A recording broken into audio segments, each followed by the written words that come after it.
Ladies and gentlemen, let us continue with the last part of Microsoft Excel.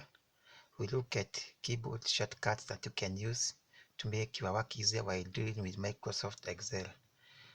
If you want to select all content in the worksheet, you click Ctrl A. If you want to bold highlighted section, you click Ctrl B. If you want to italize highlighted section, you click Ctrl I. If you want to open the insert hyperlink dialog box, you click Ctrl K. If you want to underline highlighted section, you click Ctrl U. If you want to apply strike-through formatting, you click Ctrl 5. If you want to bring up the print dialog box, Ctrl P. To undo, Ctrl Z. To minimize a workbook window to an icon, it is Ctrl F9. To maximize a selected workbook window, it is Ctrl F6.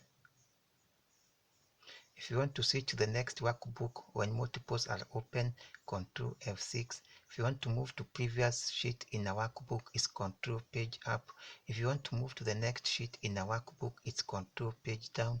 If you want to switch to the next tab in a dialog box, it's Ctrl Tab. If you want to insert value of the above cell into the cell currently selected, you click Ctrl apostrophe.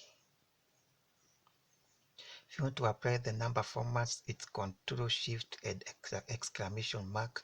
If you want to apply the currency format, you click Ctrl Shift plus $sign. If you want to apply the date format, it's Ctrl Shift plus hash. If you want to apply the percentage format, it's Ctrl Shift plus percentage.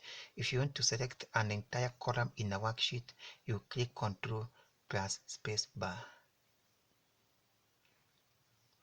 If you want to select an entire worksheet, you click Ctrl space bar. If you want to insert a new workbook, you click Ctrl Shift and F1.